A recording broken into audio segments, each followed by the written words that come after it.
नमस्कार अभ्यर्थियों, आप सबका पावर स्टडी के इस YouTube चैनल पर एक बार फिर से स्वागत है। अपने जो है मॉडल पेपर जो है कर रहे थे सॉल्यूशन, और मॉडल पेपर सॉल्यूशन में अपन ने जो है लास्ट क्लास में जो है मॉडल पेपर संख्या 9 को कर लिया था। और इस क्लास में अपन जो है मॉडल पेपर संख्या जो आपके सामने 10 है उसको सोल्व करने वाले हैं। और ये मॉडल पेपर जो है आपको पता है पावर स्टडी के ऐप के अंदर अवेलेबल है, जहां से आप पीडीएफ से प्रिंट आउट भी ले सकते हैं। और ये मॉडल पेपर संख्या 10 के अकाउंटेंसी के क्वेश्चन है। अब तक अपन 9 मॉडल पेपर के अकाउंटेंसी क्वेश्चन कर चुके हैं। चलिए शुरुआत करते हैं। क्वेश्चन नंबर 1 आपको कह रहा है, आपको तलपट दे रखा है कि ट्रायल बैलेंस दे रखा है जिसमें डेटर्स दे रखे हैं और प्रोविजन फॉर बेड डेबट्स दे रखा है और पीबीडी दे रखा है, कहने का मतलब है, और बेड डेबट्स दे रखा है डूबत ऋण। और हम बात करें तो आपको पता है डेटर्स क्या है, एसेट्स है। एसेट्स का डेबिट शेष होता है, इसलिए डेबिट में दे रखा है। पीबीडी लाइव जो है आपके लाइबिलिटीज है, आयोजन बना रखा है, इसलिए क्रेडिट शेष है। और आपका बेड डेबट्स डूबत ऋण है, हानियां हैं, इसलिए डेबिट शेष है। चलिए भाई, ये तलपट के अंदर दिया हुआ है। वर्ष के अंत में देनदारों पर 5% का आयोजन बनाना, यानी कि 5% का आपको प्रोविजन बनाना है। उपयुक्त डूबत ऋण के अलावा, यानी कि ये तो डूबत ऋण है, इसके अलावा जो है आपके 500 रुपए एक देनदार से प्राप्त होने की संभावना नहीं है। भाई 500 रुपए और नहीं मिलेंगे। यानी राम व्यवसाय, एक और लाइन लिखा हुआ है कि राम व्यवसायी का 1000 का लेनदार और 1500 का देनदार दोनों है। इसके अलावा पसंदगी पर बेचा गया माल 500 का है जिसका कोई अप्रूवल अनुमोदन प्राप्त नहीं हुआ है। पीएनएल अकाउंट से वसूल की जाने वाली राशि आपको ज्ञात करनी है भाई। चलिए भाई, सबसे पहले अपन बात करते हैं पीबीडी अकाउंट की। Provision for bed debits account बनाते हैं। इसको मैं कर देता हूं थोड़ा सा उधर।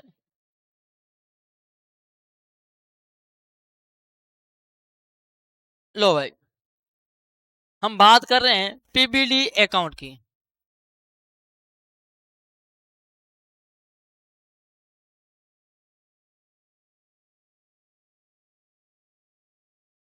देखो, प्रोविजन फॉर बेड डेबिट्स आपको पता है लाइबिलिटीज है, क्रेडिट सेस होता है लाइबिलिटीज का।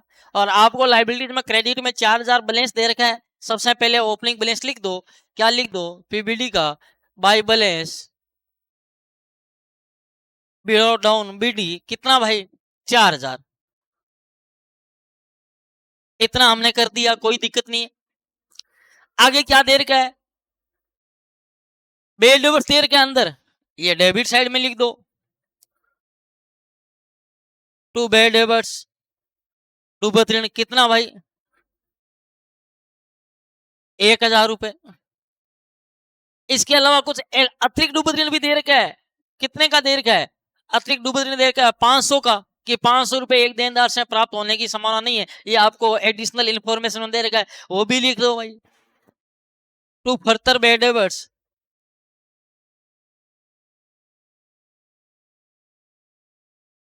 कितना भाई? 500 का है ना, तो ये 500 रुपए और डूब जाएंगे। ये लो, इतनी बातें तो हमने जो है अंदर से लिख दी भाई। अब बात करते हैं आगे। आगे क्या कह रहा है?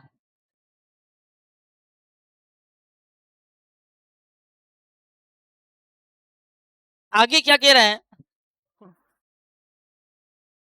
आगे की बात करें हम, आगे सवाल कह रहा है कि राम व्यवसाय का 1000 का लेनदार है, 1500 का देनदार दोनों है।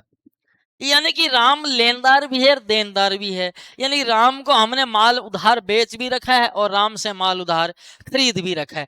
दोनों बातें साथ में हैं। कई बार आपके ऐसा होगा, यानी कि म्यूचुअल डेब्ट्स है, यानी परस्पर ऋण है, कि राम मुझसे मांगता है और मैं राम से मांगता हूं। तो भाई आपस में अपन क्या कर लें? अब मेरे को ये बताओ कि अगर तुम अच्छे आदमी हो, भले आदमी हो, कोई आदमी तुमसे 2000 रुपए मांगता है, तुम उससे 1000 मांगते हो, इसका मतलब एक्चुअल क्या है कि तुम ऐसा करोगे कि पहले उसको 2000 दोगे? फिर 1000 लोगे, ऐसा थोड़ी करोगे, सीधा 1000 ही दोगे ना उसे, बोले भाई 1000 मैं मांगता हूँ जमा, अरे ये पकड़ तेरे 1000 हिसाब क्लियर भाई, ऐसा ही होगा। तो ये क्या कह रहा है कि राम 1000 का लेनदार है, 1500 का देनदार है। यानी कि एक्चुअल में राम है क्या, राम देनदार है कितने का, 500 का। यानी कि राम आपका क्या है, 500 का देनदार बचता है, यानी ये परस्पर ऋण है, यानी कि म्यूचुअल डेब्ट्स है। तो आप प्रविष्टि करते हैं, इसको क्या प्रविष्टि करते हैं अपन, क्रेडिटर्स अकाउंट डीआर, ऐसे प्रविष्टि करते हैं creditors account DR to debtors account. यानी कि यहाँ जो है Ram account DR to Ram account, कितना भाई, जो राशि न्यूनतम हो। तो आपके पास राम कितने का लेनदार है, 1000 का, देनदार कितने का, 1500 का। तो 1000 से आप कर दोगे कि भाई क्रेडिटर्स टू डेटर्स कर दोगे 1000 से, कि भाई 1000 रुपये हमने क्या कर लिए भाई, क्योंकि देखो राम लेनदार कितने का है, 1000 का है।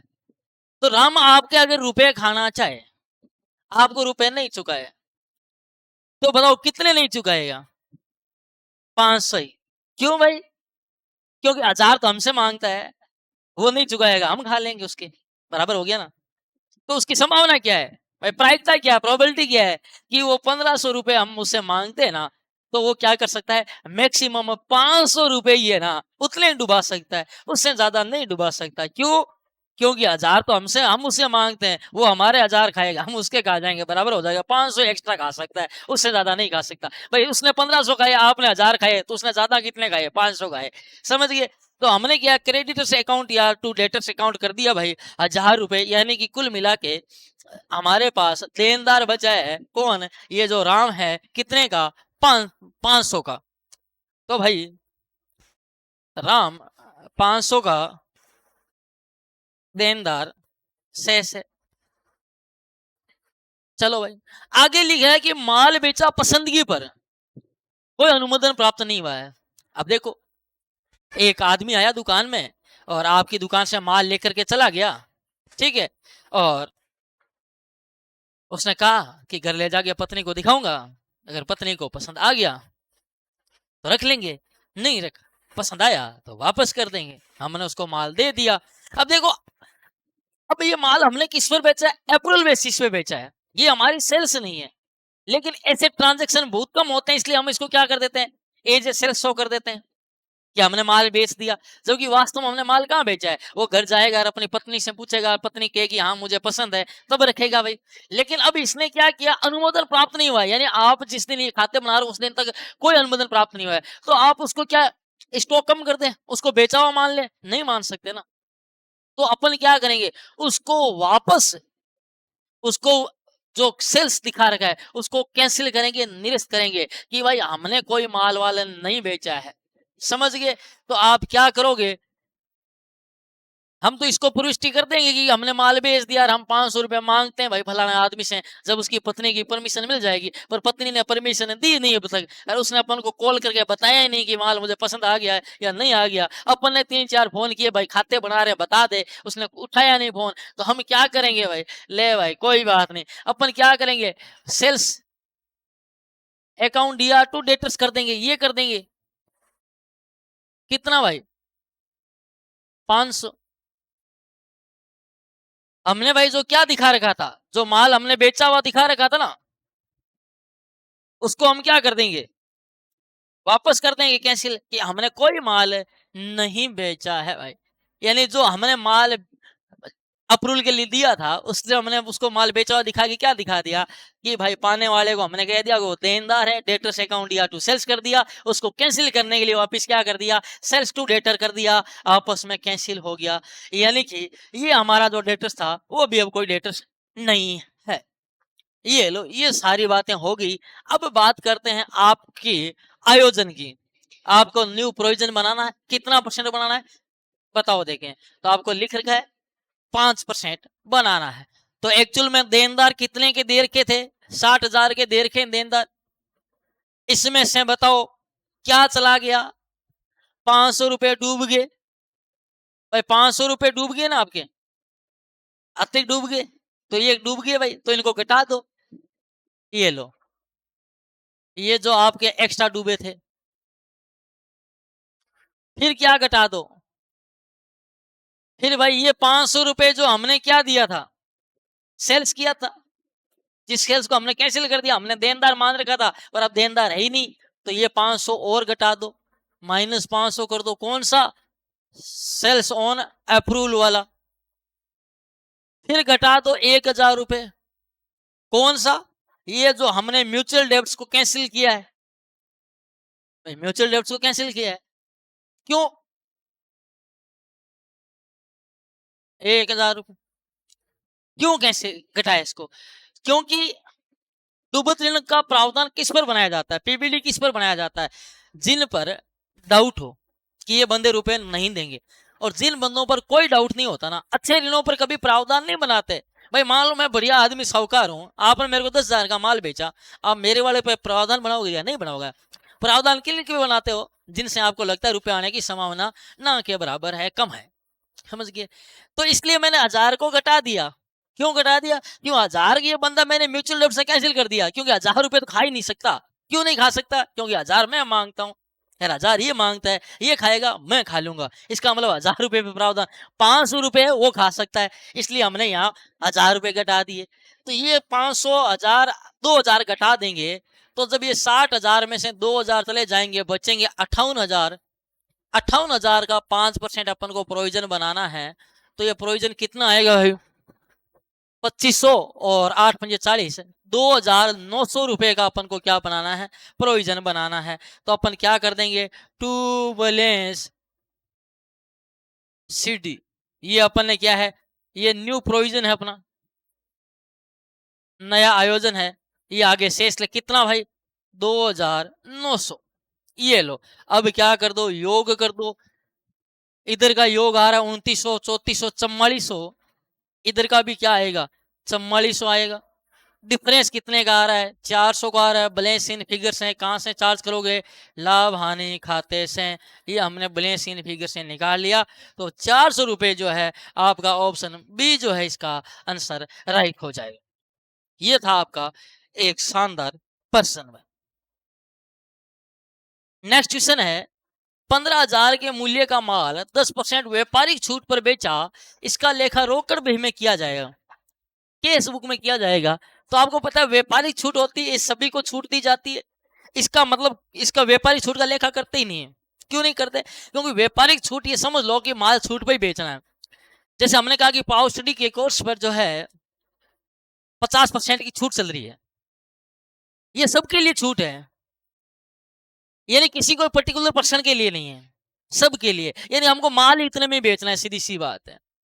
तो ये छूट जो है व्यापारिक छूट, चाहे छोटा बच्चा जाओ, चाहे आप जाओ, चाहे आपकी पत्नी जाए, सबको मिलने वाली है ना। तो व्यापारिक छूट का अपन क्या लेखा ही नहीं करते। तो भाई आपका माल 10% छूट पे बेचा, यानी कि 15,000 का 10% निकाल देंगे, तो 15,000 का 10% होता है 1,500, तो आपको पता है 1,500 निकाल देंगे तो 13,500 रुपए का हमें लेखा करना है।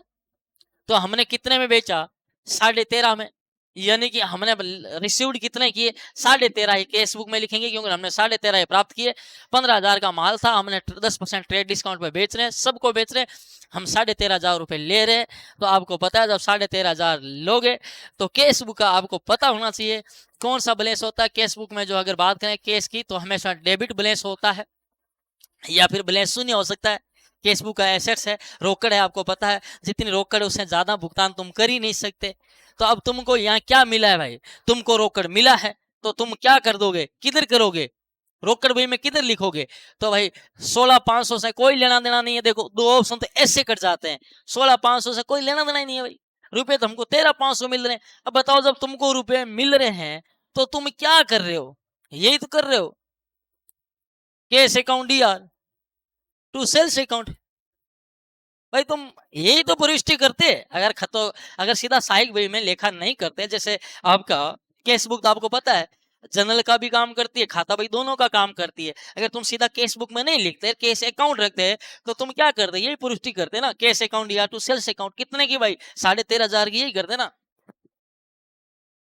ऐसा कर दे तुम। अब देख लो, आपको पता है कि कैश अकाउंट को क्या करोगे भाई, डेबिट कर रहे हो, और कितने भाई 13,500, तो क्या लिखोगे डेबिट पक्ष पर 13,500, यानी कि ऑप्शन डी आपका इसका क्या हो जाएगा, राइट हो जाएगा। समझ गए। और अगर पेमेंट करते हैं तो आपके कौन साइड में, क्रेडिट साइड में लिखा जाता है। सीधी सी बात है, जितनी भी रिसिप्ट होती है, जो भी प्राप्तियां होती है कैश बुक में, डेबिट साइड में लिखी जाती है, और जितने भी भुगतान होते हैं जो केस में होते हैं, सब पेमेंट साइड में लिखे जाते हैं। चलो भाई, नेक्स्ट क्वेश्चन की ओर बढ़ते हैं। 3 नंबर क्वेश्चन, आस्थगित आयगत व्यय यानी कि डिफरेड रेवेन्यू एक्सपेंडिचर को कहां लिखा जाता है। आस्थगित आयगत व्यय क्या होते हैं भाई, आपको पता है, मैंने आपको पहले ही बताया था कि ऐसे खर्च जो बहुत अधिक मात्रा में, भारी मात्रा में कर दिए गए हैं, और जिनका लाभ आपको आगामी कई वर्षों तक मिलने की संभावना है, ऐसे खर्चे डिफरेड रेवेन्यू एक्सपेंडिचर कहलाते हैं। जैसे मैंने आपको बताया था, एडवर्टाइजमेंट एक्सपेंसेस, विज्ञापन का खर्चा है, आपने एक बार खर्चा कर दिया, कई सालों तक उस विज्ञापन का बेनिफिट मिलेगा, और भारी मात्रा में खर्चा किया, ऐसे खर्चे को अपन डिफरेड रेवेन्यू एक्सपेंडिचर कहते हैं। जैसे मैंने आपको एग्जाम्पल भी दिया था क्लास में, कि जो ऊंट है वो पानी पी लेता है, ठीक है, और पानी पीता है, और उसके पानी के बाद एक बार पीने के बाद 7-8 दिन तक चल जाता है, तो क्या है, डिफरेड रेवेन्यू एक्सपेंडिचर है। तो वैसे ही वो विज्ञापन वे की हमने बात की थी। तो भाई इसको कहाँ दिखाया जाता है, व्यापार खाते के डेबिट पक्ष में ना, लाभ हानि के खा ना, चिट्ठे के दायित्व पक्ष में ना, इससे कहाँ दिखाया जाता है, बैलेंस शीट के जो है एसेट्स में दिखाया जाता है। और आपको मैंने बताया था कि प्रत्येक वर्ष क्या है कि निश्चित राशि जो है P&L अकाउंट से अपन क्या करते हैं, अपलिखित करते रहते हैं। ठीक है, कहाँ कहाँ से अपलिखित करते हैं, राइट ऑफ कहाँ से करते हैं भाई, संपत्ति पक्ष में दिखाते हैं। जैसे 5 लाख है, हमने खर्च किया, विज्ञापन में 5 लाख दिखा दिया, हर साल P&L से क्या कर लेंगे, डेबिट करते जाएंगे, 1-1 लाख डेबिट कर दिया, अगले साल बैलेंस शीट में 4 लाख दिखाएंगे, फिर अगले साल P&L से, ऐसे करके इन खर्चों को क्या कर देते हैं, वहां से धीरे धीरे संपत्ति पक्ष में समाप्त करते जाते हैं, P&L में राइट ऑफ करते जाते हैं। आगे देखो, नेक्स्ट क्वेश्चन है, रामेश्वर ने 3 लाख से बिजनेस स्टार्ट किया, बैंक से 1 लाख का लोन लिया, वर्ष के अंत में उसकी संपत्तियां 6 लाख रुपए और लेनदार 20,000 बैंक ऋण के अलावा थे। वर्ष के अंत में रामेश्वर की पूंजी याद करनी है, बहुत सिंपल क्वेश्चन है। देखो देखो, रामेश्वर ने क्या लिया, 3 लाख से बिजनेस प्रारंभ किया। देखो आप ऐसा देखो, अगर मैं बात करूं बैलेंस शीट की, तो ये लाइबिलिटीज है और ये एसेट्स है, और 3 लाख से बिजनेस स्टार्ट किया, तो ये 3 लाख रुपए ये 3 लाख रुपए लेकर के आया, तो ये 3 लाख रुपए लेकर के आया, तो क्या हो गया भाई, केस हो गया, ये हो गया इसका। अगर मैं बात करूं तो इधर ये क्या होगी, कैपिटल होगी, बिजनेस स्टार्ट किया कितने की, 3 लाख की, ऐसा ही हुआ। फिर क्या कह रहा है, बैंक से 1 लाख का लोन लिया, लाइबिलिटीज होगी बैंक लोन 1 लाख, इधर क्या हो गया, केस कितना हो गया, केस में प्लस कर दो 1 लाख, यानी कि केस अब कितना हो गया, ये 4 लाख हो गया केस। ये लो, आगे क्या कह रहा है, वर्ष के अंत में उसकी संपत्तियां 6 लाख की थी, संपत्तियां कितने की है, यानी ये कह रहा है एसेट्स का योग कितना है, 6 लाख है, एसेट्स का योग 6 लाख, इसका मतलब 2 लाख या तो कैश है या कोई अदर एसेट्स होगा, कुछ भी होगा, अपन को क्या लेना देना, कुछ भी हो अगले के पास। ये लो, ये 2 लाख, इधर का योग ये कह रहा है 6 लाख है, कोई बात नहीं। और कह रहा है कि लेनदार 20,000 रुपए बैंक ऋण के अलावा थे। अच्छा, लेनदार मांगते हैं इसे लोग, क्रेडिटर्स है ये 20,000 के। अब आपको कह रहा है वर्ष के अंत में पूंजी कितनी होगी, तो आपको पता है, क्या करो, ये जो एसेट्स है इधर का योग भी कितना आएगा, बताओ भाई कितना आएगा, 6 लाख ही आएगा। 3 1 4, 4 20 में से घटा दो, पीछे क्या आ गया, 6 में से 4 20 घटाते हो कितना आता है भाई, 180 आता है क्या, ये लो, तो ये आपका डिफरेंस आ गया। बैलेंस इन फिगर से कितना डिफरेंस आया आपके, 1,80,000 रुपए। ये आपको पता है क्या है, ये वो प्रॉफिट वगैरह है जो यहाँ आया है, और ये किस में जुड़ता है, कैपिटल में जुड़ता है, यानी कि पूंजी कितनी होगी, 4,80,000 रुपए पूंजी हो गई भाई। तो 4,80,000 ऑप्शन सी राइट हो जाएगा। समझ गए? आगे बात करते हैं नेक्स्ट क्वेश्चन की। तलपट का जमा पक्ष 4,000 से अधिक शेष दर्शा रहा है, इसका कारण है। देखो देखिए, यानी कि ये कह रहा है कि ये ट्रायल बैलेंस है और ये डेबिट है। इधर क्रेडिट साइड की मैं बात करूं, ये कह रहा है कि जो जमा पक्ष है 4,000 अधिक दिखा रहा है, यानी जमा पक्ष का योग जो है, इधर का योग जो है, मान लो इधर का 10,000 है ना, तो इधर का योग कितना है 14,000। ऐसी बात है, जमा पक्ष है तो 4,000 रुपए आपको क्या कह रहा है, एक्स्ट्रा दिखा रहा है। चलो है, अब कह रहा है कि इसका कारण क्या है। चलो देखो, सृष्टि से प्राप्त डूबत ऋण की राशि 4,000 रुपए उसके व्यक्तिगत खाते में जमा कर दी। देखो एक्चुअल में आपने जो है सृष्टि से डूबत ऋण की राशि है, आपने जब सृष्टि को पहले डूबत कर दिया, तो एक्चुअल में जब आपको रुपए मिले तो आपको करना क्या था, तो आपको भाई करना तो ये था कि cash account DR to bad debts recovered account करना था। कितना भाई, 4,000 आपको एक्चुअल में ये करना था। लेकिन तुमने क्या किया, सृष्टि से प्राप्त डूबत ऋण की राशि 4,000 उसके व्यक्तिगत खाते में जमा कर दी। आपने क्या किया, cash account DR to Srishti account कर दी 4,000। अब बताओ, इसमें और इसमें तुम्हें कोई फर्क नजर आ रहा है क्या? मुझे तो बिल्कुल नहीं आ रहा। क्यों नहीं आ रहा? क्योंकि तुमने किया क्या भाई, तुमको एक्चुअल में करना ये था, क्योंकि तुमने पहले पेड लीव्स दिखा दिया। अब तुमने गलत में क्या कर दिया, सृष्टि के खाते में जमा कर दी। केस आ रहा है 4,000 की कर रहे हो, केस को डेबिट ही कर रहे हो, रुपए प्राप्त कर रहे हो। अब जमा चाहे बेडबर्स रिकवरी के करना हो, चाहे सृष्टि के करना हो, चाहे राम के करना हो, श्याम के करना हो, तुमने किसी के खाते में जमा कर दिए, वो बाद की बात है। लेकिन इससे तुम्हारे तलपट में कोई प्रभाव नहीं पड़ने वाला है। पुरानी मशीन विनोद को बेची 8,000 रुपए, जिसे विक्रय भूमि में लिख दिया। अच्छा, मशीन बेची 8,000 की, अच्छा विक्रय भूमि में लिख दिया। अब विक्रय भूमि में तो क्या लिखते हैं, माल, जो हमने माल बेचते हैं उसको लिखते हैं।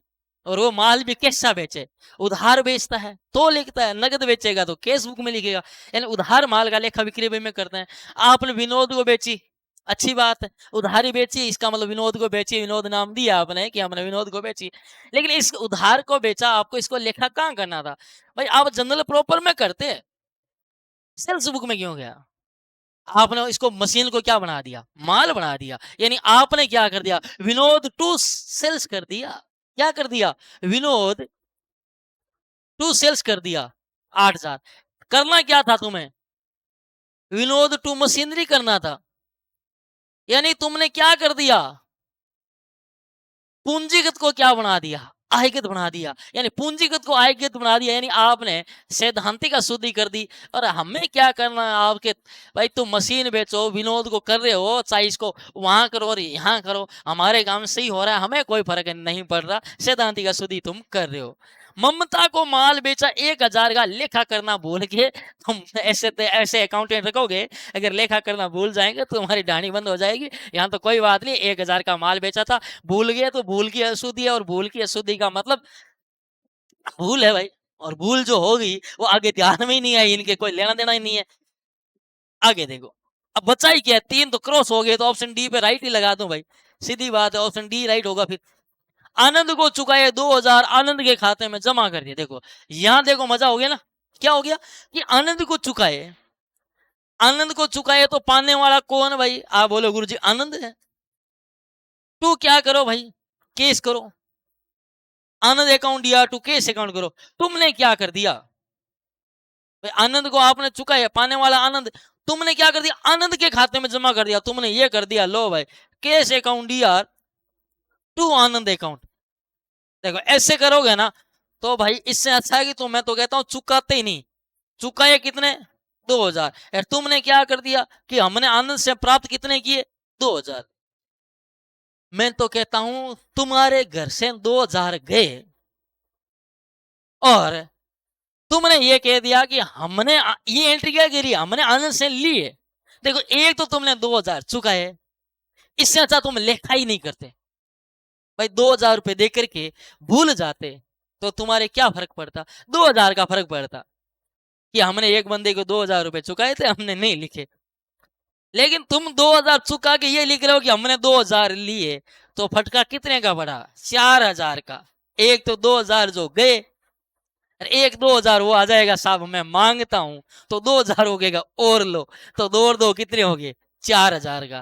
तो भाई इससे आपके तलपट पर फर्क पड़ेगा। तो कितना तलपट? 4000 अधिक दर्शा रहा है, तो आपका ऑप्शन क्या हो गया? डी हो गया। Next question. बिजली खर्च के बिल का भुगतान व्यवसायी ने व्यक्तिगत रूप से किया, जिसकी प्रविष्टि कर दी, खतौनी करना भूल गया, 2000 रुपए। लो है। अभी अभी इतने दिन तो देखो आपने लोगों ने क्या पढ़ रखा है? आहरण आहरण पढ़ रखा है कि मालिक जो है क्या करता है? आहरण करता है। कभी क्या ले जाता है भाई? अपने क्या बोलते हैं, रुपए ले जाता है, कभी दुकान से साड़ी शैम्पू वगैरह ले जाता है, माल ले जाता है। लेकिन आज देखो व्यवसायी अपने घर था, उसने बिजनेस के, देखो अगर घरेलू बिजली के बिल का खर्च का भुगतान करता है ना, हमें कोई लेना देना नहीं है। लेकिन इसने घर बैठे बैठे फोन पे से 2000 रुपए अपने घर वाले रुपयों से, पत्नी से लेकर के बिजली के बिल का भी भुगतान किया है, और वो भी बिजनेस के बिजली के बिल का भुगतान किया है। तो बताओ आपको क्या करना चाहिए? चलो भाई, इसका मतलब है इसने अपने व्यक्तिगत रूप से कर दिया, घर वाले रुपए। इसका मतलब ये 2000 रुपए ये बिजनेस में ला करके करता। इसका मतलब बिजनेस में 2000 रुपए लेकर के आया है, यानी कि ये क्या लाया है? पूंजी लाया है। कैश अकाउंट यार, टू कैपिटल अकाउंट। भाई जब मालिक बिजनेस में रुपए लाता है तो पूंजी में क्या होती है? वर्दी होती है, और लाइबिलिटीज का क्रेडिट शेष होता है ना? आपको पता है कितने रुपए लाया? ये 2000 रुपए लाया। अब इसने 2000 रुपए लाया, ये कैपिटल है भाई, कैश अकाउंट या टू कैपिटल अकाउंट है। ये 2000 रुपए ले आया बिजनेस में, भाई पहले तो बिजनेस में 2000 रुपए ले आया, अब इसने 2000 का पेमेंट कर दिया। किसके रूप में? बिजली बिल का भुगतान। तो तुम प्रविष्टि कर दो, क्या कर दो? इलेक्ट्रिसिटी अकाउंट यार, यानी इलेक्ट्रिसिटी एक्सपेंसेज अकाउंट यार, टू क्या कर दो? Cash account. ये प्रविष्टि कर दो, 2000 रुपए चुका दी। ये प्रविष्टियां होगी। अब तुम कॉमन प्रविष्टि करना चाहो तो देखो, कैश डीआर है, यहाँ सीआर कट गया, प्रविष्टि क्या बच गई? Electricity account DR to capital account, यानी कि आपके पूंजी में 2000 रुपए की वृद्धि होगी। क्यों होगी? क्योंकि इसने 2000 रुपए ला करके घर से ला करके बिजली के बिल का भुगतान किया। तो electricity account DR to capital account 2000 कहां दिख रहे हैं? ऑप्शन बी में दिख रहे हैं। ये बिल्कुल राइट प्रविष्टि है आपकी। आगे बात करते हैं। नेक्स्ट क्वेश्चन है, पूंजीगत संचय का पूंजी संचय का निर्माण किसके द्वारा किया जाता है? इसका निर्माण पूंजीगत लाभों से किया जाता है। स्थायी संपत्तियों की विक्री पर लाभ बिल्कुल किया जा सकता है। अंशों और ऋण पत्रों के निर्गुण प्राप्त प्रीमियम से किया जा सकता है। हरण किए गए अंशों के पुनः निर्गुण पश्चात अंश हरण खाते यानी शेयर फॉरफिटेड अकाउंट बैलेंस, यानी ऑप्शन डी क्या हो जाएगा आपका? राइट आंसर हो जाएगा उपयुक्त सभी भाई। नेक्स्ट क्वेश्चन देखो, निम्न में से कौन सा कथन सही नहीं है? संचियों को बनाना कानूनी रूप से अनिवार्य नहीं है। ये बात तो सही है कि संचय बनाना कोई जरूरी नहीं है। आयोजन अनिवार्य रूप से बनाए जाते हैं, चाहे व्यवसाय को लाभ हो अथवा नहीं, ये बात भी सही है। आयोजनों का लाभांश के रूप में वितरण किया जा सकता है, बिल्कुल गलत है। संचयों का लाभांश के रूप में वितरण कर सकते हो, यानी कि संचयों का लाभांश के रूप में वितरण किया जा सकता है।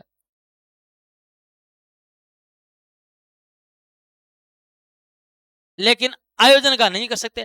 संचय लाभ हानि नियोजन खाते के माध्यम से बनाए जाते हैं, ये बात भी सही है। तो सही नहीं है, ऑप्शन सी आपका क्या हो गया भाई? राइट हो गया।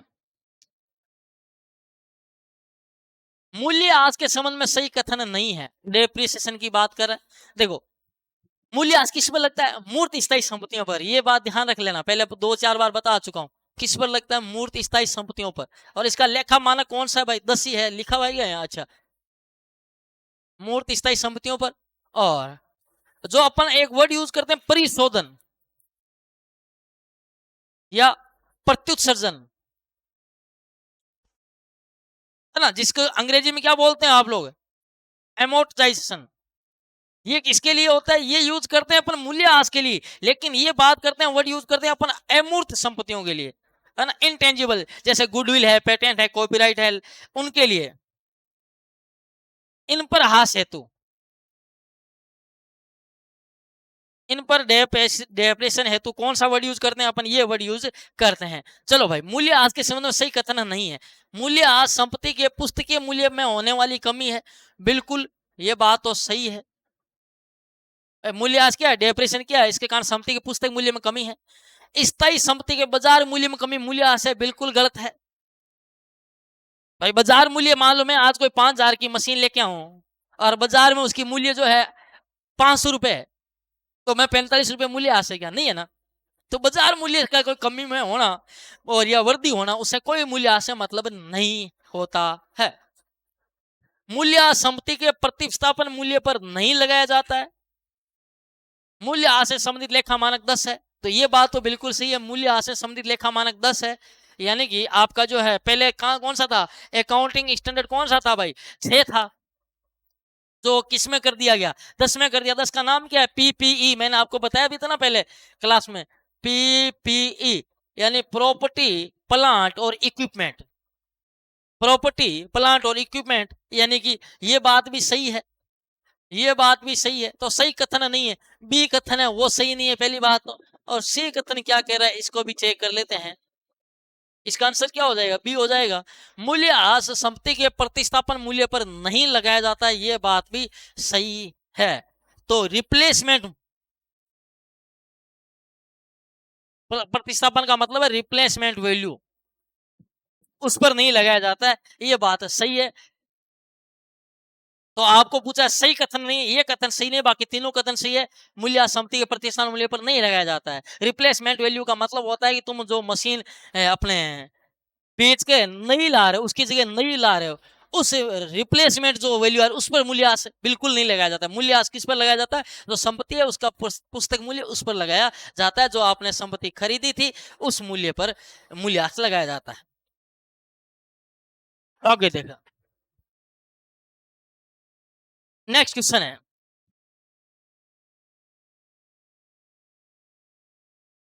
पीक्यूआर ने 1 जुलाई 2024 को साझेदारी व्यवसाय प्रारंभ किया। 31 मार्च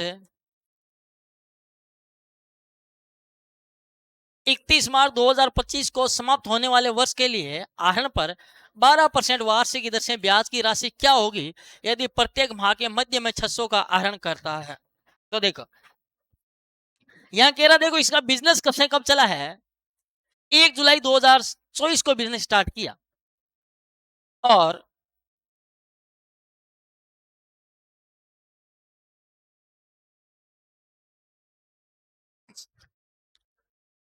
या किसी का नाम नहीं दे रखा कि किसने आहरण किया। तुम किसी को भी मान लो, क्योंकि इसमें कुछ ऐसे, इसने कहा कि मध्यम आहरण करता है, कोई भी मान लो, या तीनों का ही मान लो, भले तीनों अगर मध्यम आहरण करते हैं या कोई पर्टिकुलर मध्यम आहरण करता है, उससे कोई फर्क नहीं पड़ने वाला।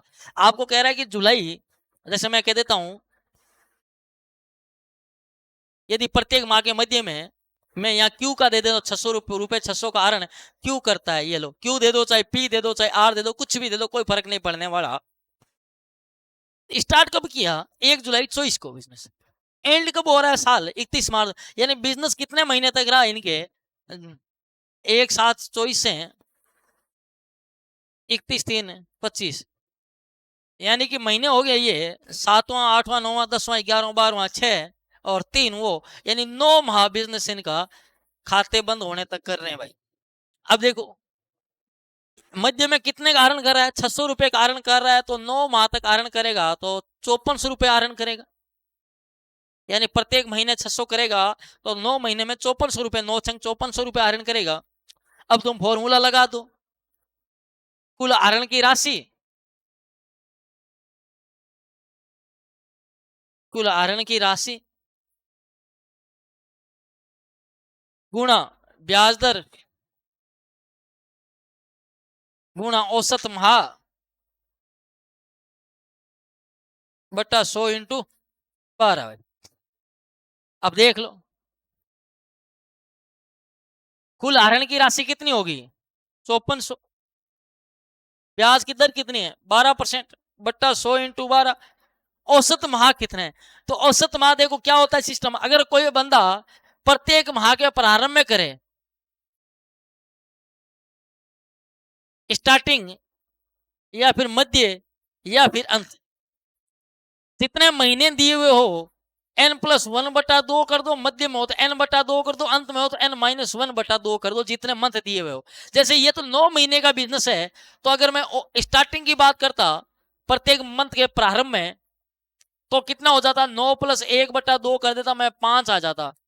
अगर मिड में है तो 9 माइनस अपने 9/2 कर देता 4.5, और एंड में है प्रत्येक माह के अंत में हरण करता है तो 9 - 1/2 कर देता, 4 आ जाता। ठीक है, लेकिन यही अगर 12 महीने पूरे बिजनेस चलता तो मैं क्या करता, 12 + 1/2 करता स्टार्टिंग में, और 12/2 करता मिड में, और एंड में करता तो 12 - 1/2 करता एंड में। ठीक है, तो यहाँ कितना महीना हो गया, 9 महीने का, तो ये 4.5 औसत में आ गई।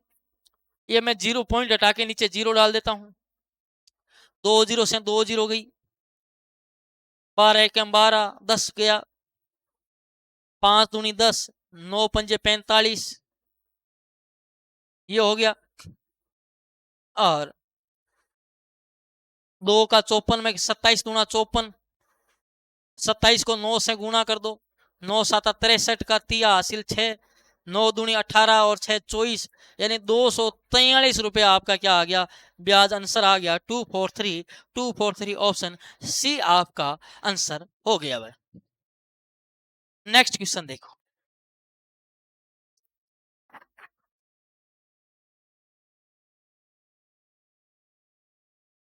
ए और बी एक फर्म में साझेदार हैं जो लाभ किस अनुपात में बांटते हैं, 3:1 में बांटते हैं।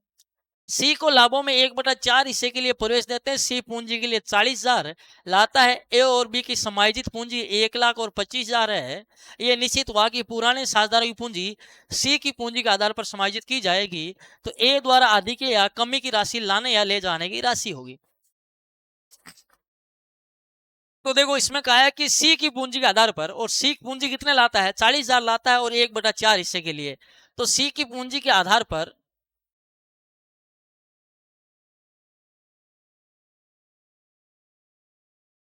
पूंजी के आधार पर फर्म की कुल पूंजी की हम बात करते हैं, तो कितना हो जाएगा, 40,000 इंटू 4/1, यानी कि 1,60,000 रुपए फर्म की कुल पूंजी आ गई। अब आप इस फर्म की पूंजी को बांट दो, उनके अनुपात में है ए, बी और सी, इनका रेशियो क्या है, एक में से अनुपात निकाल दो, इनका नया अनुपात देखो,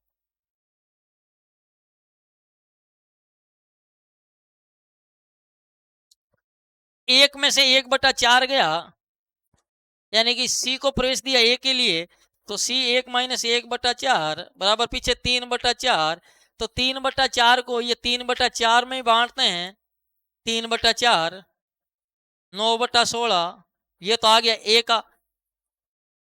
बी का देखेंगे तो 3/4 का 1/100, 3/4 का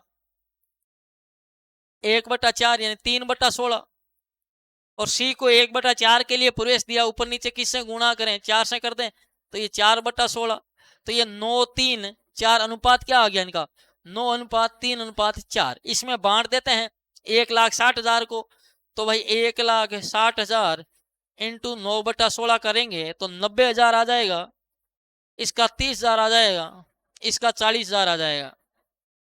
अब तुम्हारी पूंजी देख लो, ए की कितनी बड़ी है, ए की ये एडजस्टमेंट कैपिटल है कितनी, ए की आपको बता रहा है 1,00,000 है, बी की कितनी है 25,000 है, तो मेरे को बताओ ए की होनी कितनी चाहिए 90,000, लेकिन है कितनी 1,00,000, यानी इसकी 10,000 ज्यादा है, इसकी प्लस बड़ी है 10,000, इसकी 30,000 होनी चाहिए, है 25, यानी इसकी माइनस है 5,000, यानी कि ये तो ले जाएगा, ये क्या करेगा लाएगा, इसकी पूंजी कम है 5,000, और ये 10,000 ले जाएगा। तो अब आपसे क्या पूछा है, किसका पूछा है, ए का पूछा है, तो ए की आधी की राशि 10,000 रुपए आधी की राशि ले जाएगा। ऑप्शन डी इसका आपका जो है राइट आंसर हो जाएगा। चलिए भाई आगे बात करते हैं नेक्स्ट क्वेश्चन की ओर।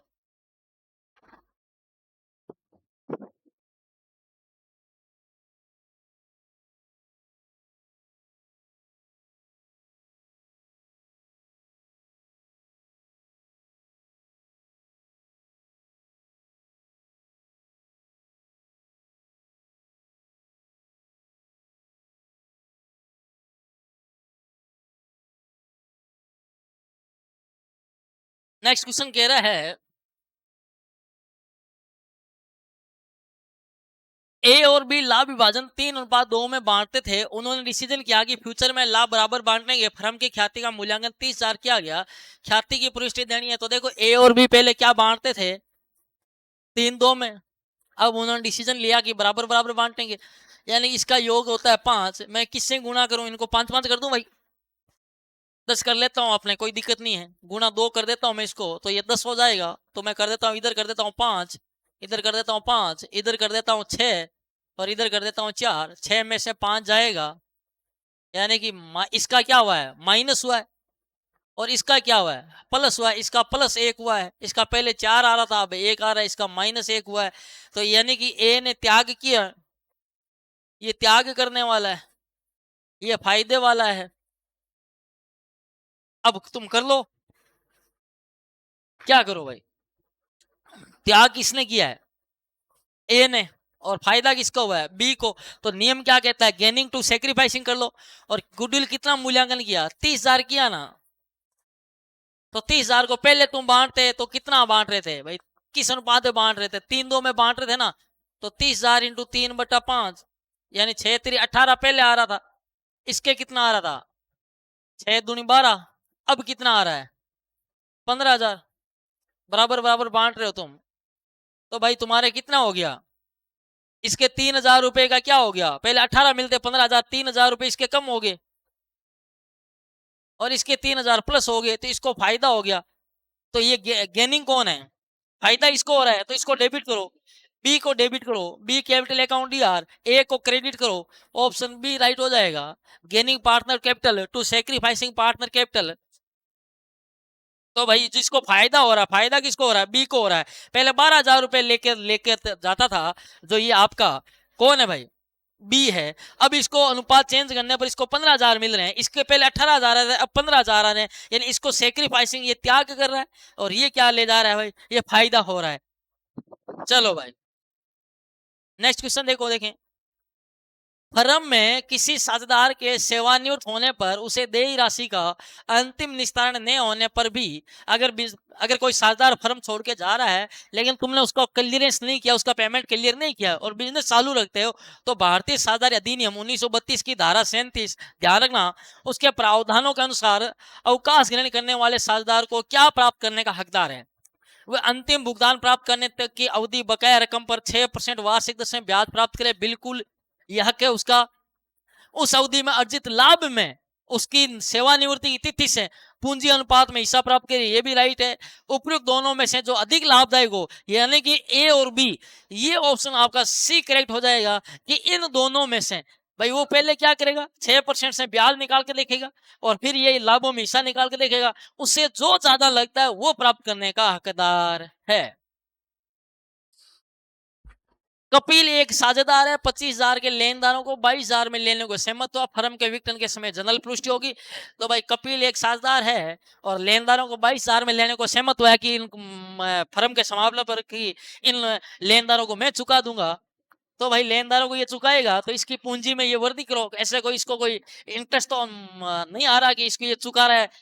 भाई तुम भी है ना, ये चुकाएगा, तो सीधी सी बात है, ये कोई अपने घर से थोड़ी चुकाएगा। ये चुकाने का मतलब है कि इनको मैं दे दूंगा, तो इसकी कैपिटल में तुम क्या करोगे, वृद्धि करोगे, जमा करोगे इसकी।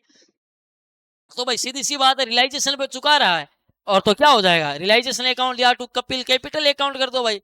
और कितने का, अभी ये लेनदारों को चुका रहा है, अभी ये कहता है ना मैं लेनदारों को लेने में सहमत हो जाता हूँ, इन 100 रुपए मैं ले लूंगा, तो तुम इसकी कैपिटल को क्या करते, डेबिट करते भाई। जैसे कोई फर्म के समापन पर कोई बंदा कहता है कि ये कार तो मैं घर ले जाऊंगा, फर्म के समापन पर मान लो फर्म की कोई कार है, कोई बंदा कहता है ये कार मैं घर ले जाऊंगा, तो उसकी पूंजी को फिर क्या करेंगे, पूंजी खाते को डेबिट करेंगे कि कार लेके जा रहा है। अब कार वाले के रुपए जो है, इसको जितने भी हिस्से आएंगे उतने देने नहीं पड़ेंगे।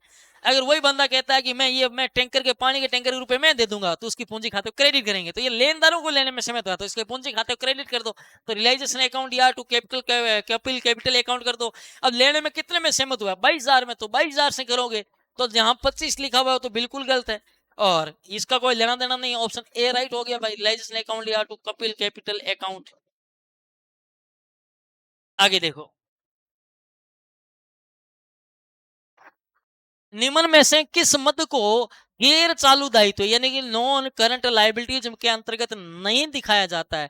स्थगित कर दायित्व यानी डिफरेंट, जो आपको मैंने बताया था टैक्स लाइबिलिटी की बात कर रहा है।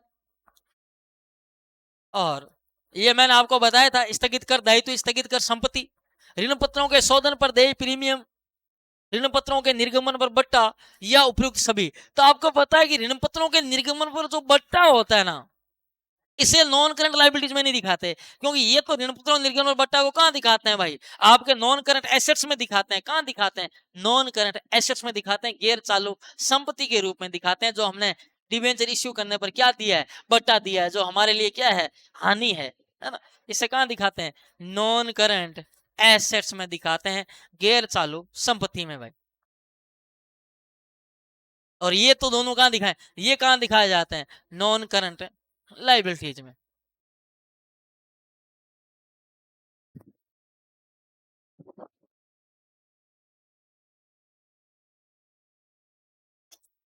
नेक्स्ट क्वेश्चन है भाई, शोधनीय पूर्वाधिकार अंश पूंजी 6 लाख रुपए 5% प्रीमियम पर है, जिसका शोधन नए अंशों के निर्गमन हुए लाभों में से किया जाता है। नए अंशों का निर्गमन 3 लाख रुपए का 15% प्रीमियम पर किया गया। पूंजी शोधन संचय में हस्तांतरण की जाने वाली राशि होगी, यानी कि ये कह रहा है कैपिटल रिडम्पशन रिजर्व में ट्रांसफर करने वाली राशि ज्ञात करनी है। तो देखो, यानी कि आपको रुपए चाहिए कितने भाई, 6 लाख रुपए 5% प्रीमियम पर है, यानी कि आपको शोधन करना कितना है, देखो शोधन करना कितना है मैं बताता हूं कि 6 लाख रुपए मूल राशि कितनी है, अंकित राशि कितनी है भाई। तो आप बोलोगे गुरुजी अंकित राशि है 6 लाख रुपए, प्रीमियम कितना है, आप बोलो गुरुजी 5%, यानी 5% का मतलब कितना होता है, 6 लाख का 5% कितना होता है भाई, 30,000।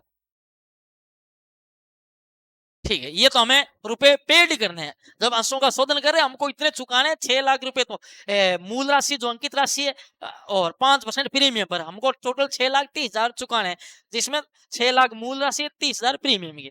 अब हमारे पास ढूंढते हैं कि हमारे गले में कितने रुपए हैं जहां से चुकाएंगे। तो ये कह रहा है कि जिसका शोधन है नए अंश जारी करके जो और लाभों में से, यानी कि नए अंश जारी करेंगे, न्यू शेयर इश्यू करेंगे, तो अपने पास केस आएगा। तो देखो, नए अंशों के निर्गमन से प्राप्त राशि,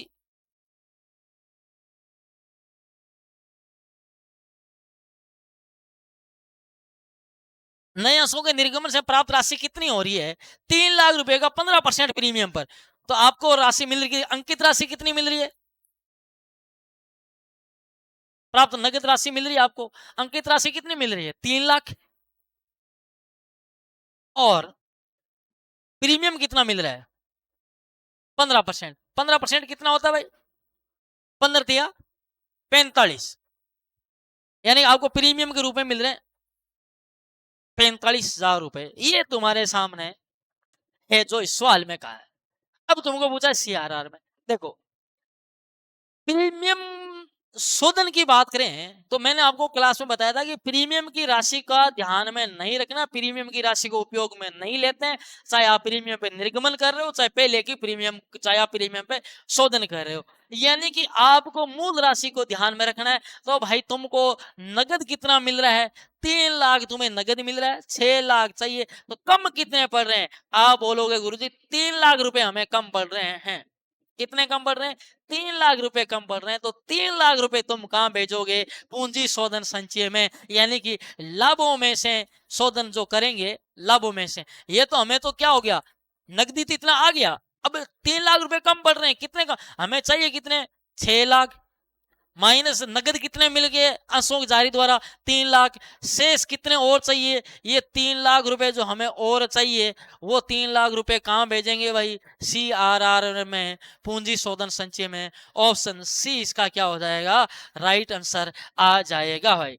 यानी कि आपको कितने रुपए चाहिए, 3 लाख रुपए चाहिए, जिसे आप लाभों में से, नए अंशों के निर्गमन से नगद राशि आपको मिल रही है 3,45,000, प्रीमियम पर करो 3,45,000 मिल रही है, लेकिन अपन को अंकित राशि को काम में लेना है। तो अंकित राशि अगर, तो 3 लाख रुपए ये और 3 लाख रुपए अपन लाभों में से लेंगे, टोटल हमको 6 लाख चाहिए। ना तो इस प्रीमियम को साथ में शामिल करना है, ना इस प्रीमियम को ध्यान में रखना है, समझ गए। तो गुरुजी फिर प्रीमियम पे करें तो ये रुपए कहाँ से लाएंगे? ये रुपए हम कहाँ से लाएंगे? इस प्रीमियम से। ये जो प्रीमियम हमको मिल रहा है, प्रीमियम वाले रुपए प्रीमियम में काम में लेंगे। इस 45,000 में से ये 30,000 काम में ले लेंगे ना, 15,000 रुपए प्रीमियम का शेष पड़ा रहेगा, समझ गए। तो ये प्रीमियम के 30,000 रुपए इस 45,000 में से लेंगे, समझे बात को। तो ये बात ध्यान में रखना भाई। आगे बात करते हैं ऋण पत्र शोधन संचय यानी डिबेंचर रिडम्पशन रिजर्व के संबंध में कौन सा कथन सही नहीं है?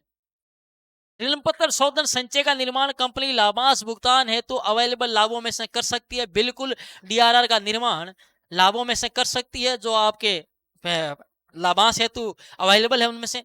ऋण पत्र शोधन संचय में ऋण पत्रों का शोधन प्रारंभ करने से पूर्व निर्गमित किए गए ऋण पत्रों का अंकित मूल्य का 10% के बराबर राशि भेजना आवश्यक है। बिल्कुल, सभी ये सूचीबद्ध हुए, ये सूचीबद्ध कंपनियों नॉन बैंकिंग फाइनेंशियल और जो आपके मकानों में लगी हुई हाउस होल्ड वाली फाइनेंस कंपनियां, उनकी बात कर रहा हूं, उनको छोड़ करके शोधनीय ऋण पत्रों के अंकित मूल्य के 15% राशि को प्रतिभूति में विनियोग करना आवश्यक है। बिल्कुल सही बात है। ऋण पत्र शोधन संचय में जमा की गई राशि का उपयोग ऋण पत्रों को शोधन के अलावा अन्य कार्यों में किया जा सकता है। यह बात गलत है, अन्य कार्यों में नहीं किया जा सकता, यह कथन सही नहीं है। यानी कि डीआरआर में जमा राशि का उपयोग केवल ऋण पत्रों के शोधन हेतु ही काम में ले सकते हैं भाई। आगे देखो, नेक्स्ट क्वेश्चन की बात करते हैं, कौन सा कथन सही नहीं है? स्वयं के ऋण, ये इंपॉर्टेंट है, ध्यान रखना, विद्यार्थी बड़ा यहाँ कंफ्यूजन रहता है। स्वयं के खुद के ऋण पत्रों को निरस्त करने पर होने वाले लाभ को पूंजीगत संचय में हस्तांतरित किया जाता है, सही है। यानी अगर खुद के ऋण पत्रों को कैंसिल करने पर, देखो अपन क्या करते हैं, खुद के ऋण पत्रों को खरीदते हैं मार्केट से। दो ऑप्शन के लिए, क्या ऑप्शन होते हैं, या तो उनको रद्द करने के लिए या फिर उनका इन्वेस्टमेंट करने के लिए। अगर आप खुद के ऋण पत्रों को कैंसिल करने पर लाभ होता है तो उसे कहां ट्रांसफर किया जाता है? पूंजीगत संचय में। स्वयं के ऋण पत्रों को पुनः बेचने से यदि कोई लाभ हो तो उसे सामान्य संचय में।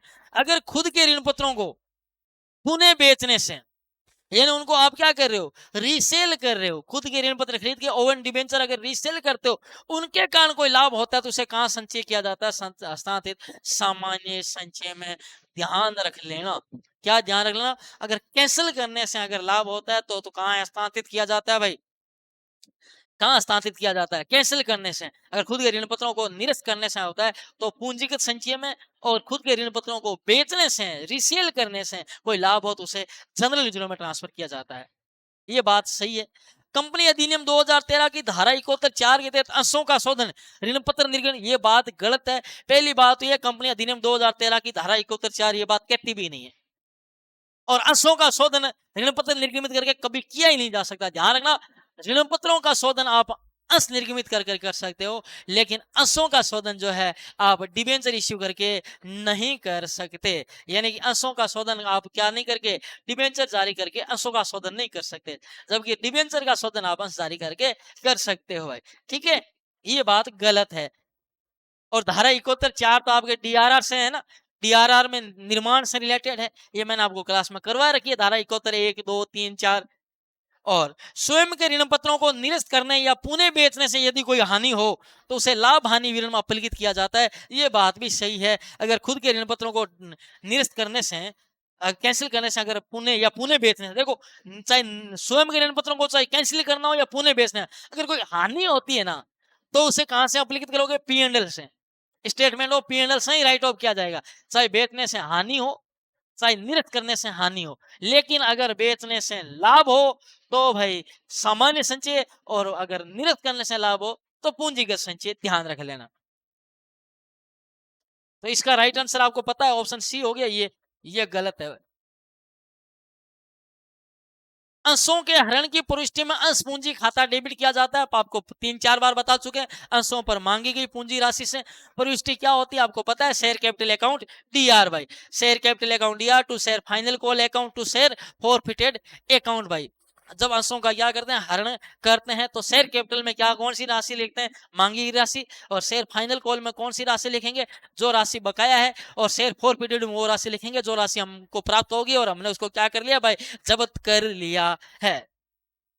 आगे बात करते हैं।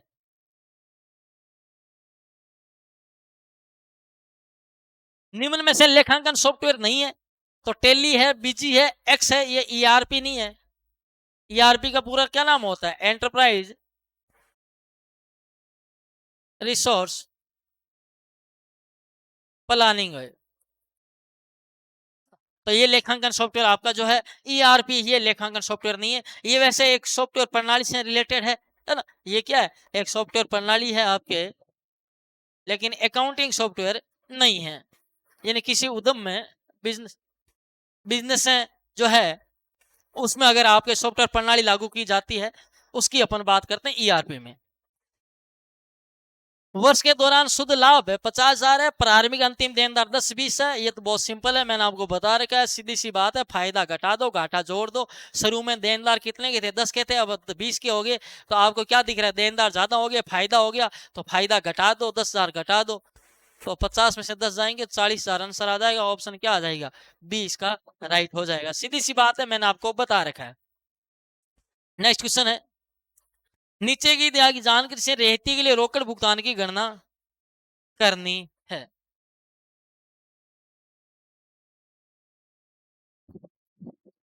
देखो देखिए,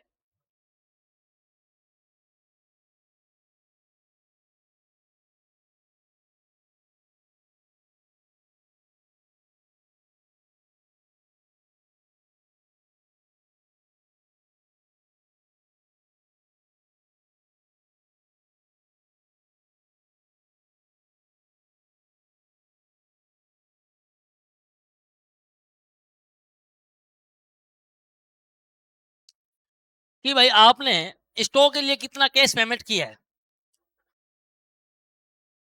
आपको स्टार्टिंग में स्टॉक दे रखा है, परचेज दे रखा है, अंत में रेहतिया दे रखा है, प्रारंभ में दायित्व दे रखे है, इतने दे रखे हैं। देखो आपको पता है कि जब भी हम माल उधार खरीदते हैं, तो जो हमारे लिए जो कौन होते हैं भाई, है ना, जो इनको अपन क्या बोलते हैं भाई, मांग तुले बोलते हैं, लेनदार होते हैं, वो हमारे लिए क्या होते हैं, दायित्व होते हैं, है ना?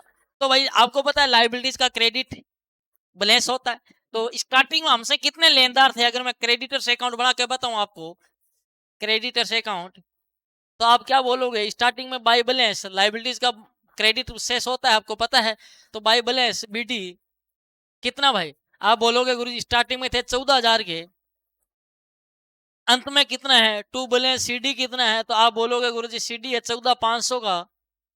ठीक है, हमने कहा कि उधार खरीदा कितना, आप बोलोगे 1,60,000 का। जब उधार खरीदते हो तो क्या पुष्टि करोगे, बताओ देखें, परचेज अकाउंट डी आर, ये पुष्टि करते ना, purchase account D R to creditors, क्योंकि लेनदार हो गए ये, क्रेडिट अकाउंट में जाएगा, क्रेडिट छोड़ दो, परचेज डी आर है, क्या हो जाएगा, सी आर हो जाएगा। भाई परचेज अकाउंट कितना भाई, कितने का खरीदा हमने, 1,60,000 का उधार खरीदा, ये लो योग कर दो, इधर का 1,74 आ जाएगा, इधर का योग करोगे 1,74 आना चाहिए, डिफरेंस कितना आ गया, 1,74 में 14 गया, एक अपने 60, 1,60 में से 500 गया, 1,59,500, ये क्या हो गया, टू केस, ये हमने पेड कर दिया भाई, इसीलिए पीछे 14,500 मांग तुले बच्चे भाई। तो एक केस पेमेंट कितना कर दिया, 1,59,500, ऑप्शन क्या हो जाएगा, बी आपका राइट हो जाएगा। ठीक है, और आपके मन में आ रहा होगा गुरुजी इसका कुछ नहीं किया, ओपनिंग स्टॉक और क्लोजिंग स्टॉक आता है, ओपनिंग स्टॉक कितना देर का है, 40,000 देर का है, क्लोजिंग स्टॉक कितना देर का है, 38,000 का। यानी आप ये, आपको ये पता चल रहा होगा कि अगर स्टार्टिंग में आपका स्टॉक 40 का है, अंत में आपका स्टॉक 38 का है, इसका मतलब क्या होगा, स्टॉक 2,000 का कम का हुआ है, इसका मतलब स्टॉक को आपने क्या किया है, माल को बेचा है, सेल्स किया है, और सेल्स करने के कारण स्टॉक कम हुआ है। इसका मतलब जब सेल्स करते हैं तो हमारे पास क्या आते हैं, क्या होते हैं, वो देनदार होते हैं। अगर उधार बेचा है, अगर नगद बेचा है तो वो क्या आए हैं, रुपए आए हैं भाई, समझ गए। अगर उधार बेचा है तो देनदार है, अगर नगद बेचा है तो रुपए आए हैं, इसलिए स्टॉक कम हुआ है। और हमें ये पूछ रहा है कि उपभोग की रोकड़ का भुगतान कितना किया, तो भुगतान तो हमने 1,59,500 किया है, वो तो 2,000 रुपये रोकड़ हमें या तो मिला होगा, या फिर हमने क्या है, देनदार हुए होंगे भाई। समझ गए?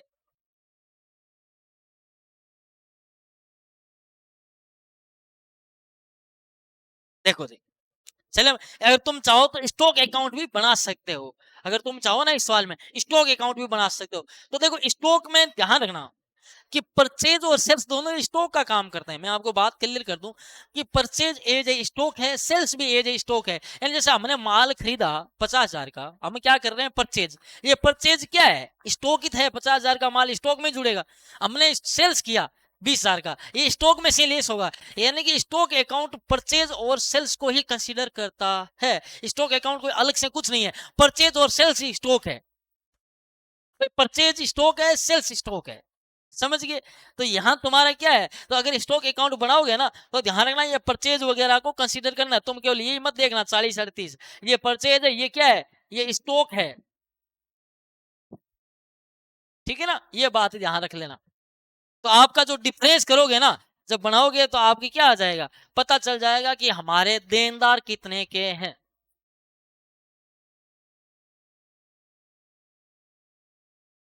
आगे बात करते हैं।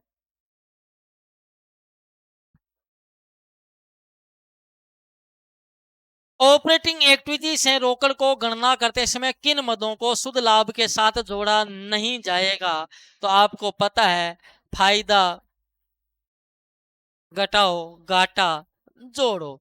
तो बताओ किन्हें जोड़ा नहीं जाएगा। देखो लेनदारों के मूल्य में मांग थोड़े कम हो गया मतलब फायदा हो गया, घटाएंगे। व्यापारिक दायित्व के मूल्य में वृद्धि होगी यानी कि दायित्व बढ़ गए यानी घाटा हो गया, जोड़ेंगे।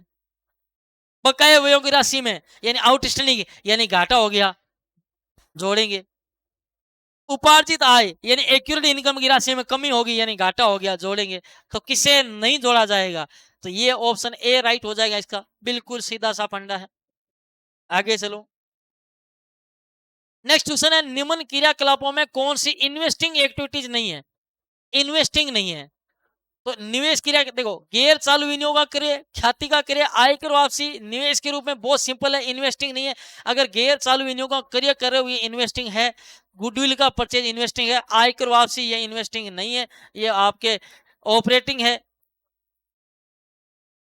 और निवेश के रूप में रखी गई क्षमता पर प्राप्त क्रिया ये भी आपके इन्वेस्टिंग है। तो ऑप्शन सी इसका आपका जो है क्या हो जाएगा भाई, राइट आंसर हो जाएगा। आगे बात करते हैं। नेक्स्ट क्वेश्चन है, अनुपात विभिन्न खातों के प्रचालन से आय अथवा रोकड़ में परिवर्तन की तीव्रता का सूचक है। तो क्रियाशीलता, द्रव्यता, ऋण, लाभप्रदता। तो ये प्रॉफिटेबिलिटी रेशियो का कोई मतलब नहीं है, ऋण रेशियो का मतलब नहीं है। द्रव्यता लिक्विड रेशियो में आपको पता है कौन से आते हैं, ये करंट रेशियो, लिक्विड रेशियो ये आते हैं, तरलता का मापन करते हैं। तो क्रियाशीलता एक्टिविटी रेशियो ये इसका बिल्कुल राइट है, जो आय अथवा रोकड़ में परिवर्तन की तीव्रता के आपके सूचक है ना। जो इसमें एक्टिविटी रेशियो जिसमें आपके चाहे स्टॉक टर्नओवर रेशियो हो, चाहे आपके डेटर्स कलेक्शन पीरियड हो, ये सब किस में आते हैं, क्रियाशीलता अनुपातों में आते हैं। नेक्स्ट क्वेश्चन आपके सामने है, किसी व्यवसाय की विभिन्न वर्षों की बिक्री 2015 की बिक्री को आधार मानते हुए 2016 का प्रवृत्ति प्रतिशत यानी कि ट्रेंड परसेंट अपन को ज्ञात करना है, 15 को आधार मानना है 16 में। तो देखो चेंज कितना हुआ, 15 और 16 में चेंजेज कितना हुआ। तो आप बोलोगे गुरुजी 50,000 का प्लस हुआ है, 50,000 चेंज बटा टोटल आधार 1 लाख इंटू क्या कर दो 100 कर दो। तो तुम्हारा कितना आ जाएगा, 3 और 1 4 0, 3 और 1 4 0, जीरो से जीरो। 50,000 बटा 1 लाख, जीरो कैसे गए भाई, 3 और 1 4 0, ये 4 0, ये 4 0 गए, 1 0 ये गया, 50 यानी 50% आपका क्या हो गया, आंसर राइट हो गया। 50% ऑप्शन सी आपका जो है क्या हो गया भाई, राइट आंसर हो गया। आगे बात करते हैं हम। तो ये सीधा सा आपको पता है ट्रेंड परसेंट का कि भाई आधार वर्ष की तुलना में कमी या वृद्धि कितनी हुई बटा आधार वर्ष का मूल्य गुना 100। जैसे अगर मुझे 2017 का ज्ञात करना हो, अगर 17 का ज्ञात करना हो तो मैं क्या करूंगा, 1 लाख भाई आधार वर्ष की तुलना में कमी या वृद्धि 1 लाख बट्टा कितना, वही आधार वर्ष का 1 लाख इंटू 100 करूंगा तो कितना आ जाएगा, 100% आ जाएगा। अगर 2017 का ज्ञात करूं, 18 का ज्ञात करूंगा तो क्या हो जाएगा, कमी हुई है ना। आधार वर्ष की तुलना में आप देखोगे क्या हुआ है भाई, 80,000 यानी कितने का डिफरेंस, कितने का है, 20,000 का। बट्टा क्या लिखूंगा मैं, 1,00,000 इंटू 100, यानी कि 20,000 बट्टा 1,00,000, ये 4 जीरो जाएगा, 5 जाएगा, ये 20 आएगा। यानी मैं क्या लिखूंगा, 20% क्या लिखूंगा, ये ब्रैकेट में लिखूंगा। ब्रैकेट में लिखने का मतलब क्या है कि इसमें क्या है, ये कमी हुई है, यानी कि 20% में क्या लिखूंगा, ब्रैकेट में लिख दूंगा। समझ गए? तो 17-18 मैंने आपको सारे याद करके बता दिए। और अगर प्रवृत्ति प्रतिशत में ऐसा होता है, प्रवृत्ति अनुपात में ध्यान रखना, अगर ये प्रवृत्ति प्रतिशत है, अगर प्रवृत्ति अनुपात होता है ना, तो उसके अंदर पहली बात तो परसेंट का निशान नहीं लगेगा और उसमें पूरी राशि लिखी जाएगी। उसमें क्या लिखा जाएगा, चालू वर्ष का मूल्य। जैसे अगर मुझे प्रवृत्ति अनुपात याद करना हो, अगर मुझे प्रवृत्ति अनुपात याद करना हो, तो जैसे मैं लिखूंगा 2016 का, अगर 2016 का अगर मैं प्रवृत्ति अनुपात याद करूंगा, क्या लिखूंगा, 1,50,000 बट्टा 1,00,000 इंटू 100 का 100 करना ही नहीं है ना, तो उसमें 100 करना है क्या भाई। तो देखो कितना हो जाएगा, 1,50,000 बट्टा 1,00,000 करोगे ना, तो कितना आ जाएगा, ये 3 रेख 4, 5 3 15, 5 दूनी 10, ये 50, 50 को 3 से गुणा करोगे 150, हाँ 150। अब इसके आगे परसेंट नहीं लगाना है, अनुपात में सिर्फ 150 लिखना है, ठीक है। तो ये आपके वहां क्या लिखोगे, अगर प्रवृत्ति अनुपात की बात हो तो क्या लिखोगे, चालू वर्ष का मूल्य बटा आधार वर्ष का मूल्य गुणा 100। चालू वर्ष का मूल्य बटा आधा वर्ष का मूल्य गुणा 100 करना। प्रवृत्ति अनुपात में प्रवृत्ति प्रतिशत हो तो चालू वर्ष का मूल्य में परिवर्तन या कमी, जो परिवर्तन हुआ है वृद्धि या कमी, वो लिखने हैं बटा आधा वर्ष का मूल्य गुणा 100। ये ध्यान रख लेना भाई। नेक्स्ट क्वेश्चन आपके सामने है, अगर सेल्स 1,00,000 हो, वेरिएबल को 60% और फिक्स कॉस्ट 10,000 हो, बीपी की राशि क्या होगी। तो बताओ बीपी का राशि क्या होगी, बीपी याद करना है।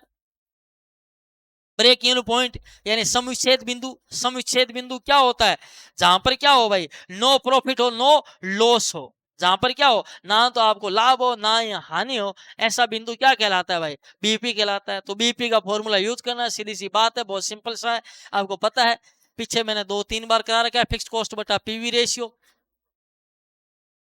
बीपी सेल्स का ज्ञात करना है, फिक्स्ड कॉस्ट कितनी है, फिक्स्ड कॉस्ट दे रखी है, पीवी रेशियो पता है क्या, नहीं पता, ज्ञात कर लो। पीवी रेशियो क्या होता है, देख लो इधर मैं आपको यूं बता दूं, आपको पता है कि सेल्स कितनी है, 1,00,000 है, वेरिएबल कॉस्ट कितनी है 60% यानी 60,000 होगी, 40,000 क्या आ गया, ये कॉन्ट्रीब्यूशन है।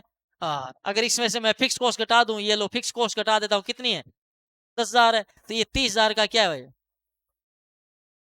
ये 30,000 का क्या है, ये 30,000 का प्रॉफिट है, सीधी सी बात है, ठीक है। और आपको पीवी रेशियो का फॉर्मूला क्या होता है, लाभ मात्रा अनुपात का, कंट्रीब्यूशन बटा सेल्स इंटू 100।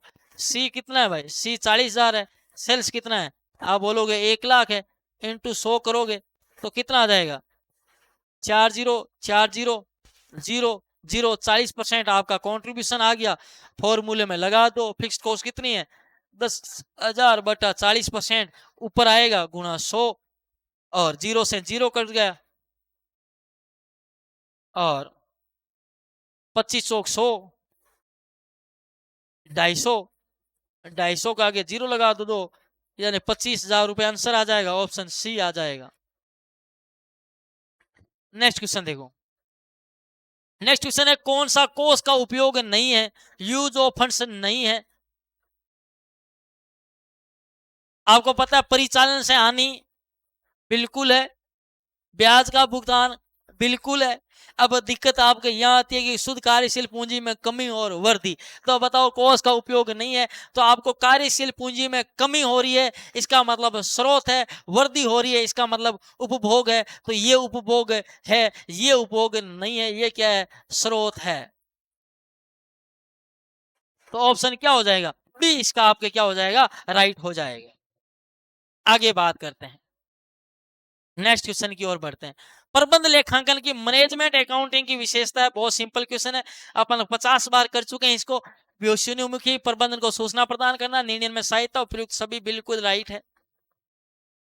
नेक्स्ट क्वेश्चन है, हास एवं कर पूर्व लाभ 4,000 रुपए, हास 2,000 है, कर 50% है, प्रारंभिक विनियोग 10,000 है, अवशेष मूल्य 2,000 है, प्रत्याय की 200 दर यानी ARR average rate of return ज्ञात करनी, यानी अकाउंटिंग रेट ऑफ रिटर्न बोल दो चाहे एवरेज रेट ऑफ रिटर्न बोल दो।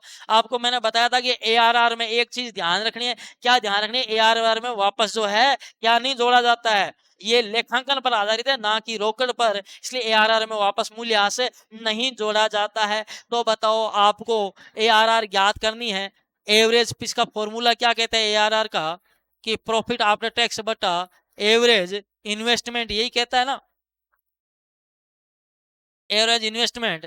तो एवरेज इन्वेस्टमेंट कितना हो गया, एवरेज इन्वेस्टमेंट आपको पता है कितना हो गया, एवरेज इन्वेस्टमेंट का फॉर्मूला क्या कहता है आपका जो है initial investment plus scrap value, यही होता है एवरेज इन्वेस्टमेंट बराबर इनिशियल इन्वेस्टमेंट बटा scrap value plus scrap value बटा 2 होता है ना। तो initial investment 10,000 plus scrap value कितने हैं 2,000 बटा 2 करोगे तो ये 6,000 रुपये आपका क्या आ गया, एवरेज इन्वेस्टमेंट आ गया। और बात करें प्रॉफिट आफ्टर टैक्स की तो ये कितना है 4,000 है, पहले 4,000 में से लेस कर दो डेप्रिसिएशन 2,000, 2,000 में से टैक्स घटा दो 50%, तो भाई 4 में से 2 गया 2,000, 2,000 में से 50% घटाओगे तो ये 1,000 गया, पीछे बचा कितना, ये 1,000 रुपये ही आपका क्या है भाई दो गया, और 2,000 का 50, 1,000 रुपये ही कैश इनफ्लो बचा है, ये आपका जो है प्रॉफिट आफ्टर टैक्स बचा है 1,000 रुपये। ठीक है, अब इसमें 1,000 में वापस मूल्य आज 2,000 जोड़ के 3,000 मत कर देना तुम, क्यों, क्योंकि आपको पता है अकाउंटिंग रेट और रिटर्न में नहीं जोड़ा जाता है वापस। तो भाई ARR में फॉर्मूले में लगा दो, PAT कितना है 1,000 बटा 6,000 इंटू